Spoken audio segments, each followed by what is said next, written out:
June 18, 1815. At Waterloo, the dream was almost over. For years, Napoleon had dominated Europe. By sunset, everything he built would begin to fall.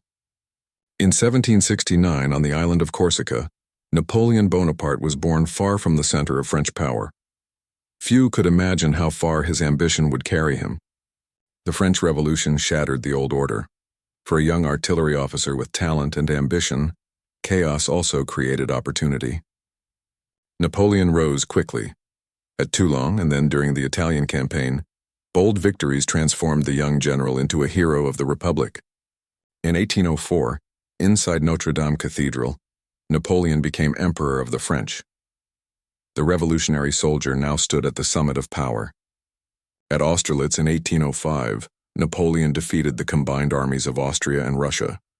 It became the victory most closely associated with his military genius.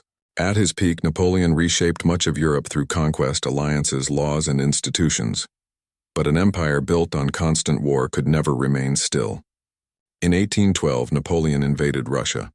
The campaign became a catastrophe as distance, hunger, combat, and the brutal retreat destroyed much of the Grande Armée.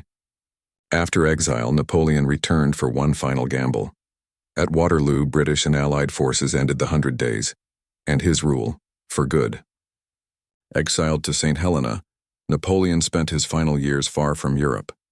He died there in 1821, but his wars, reforms, and legend continued to shape history. I'm Max, and this is History Telling.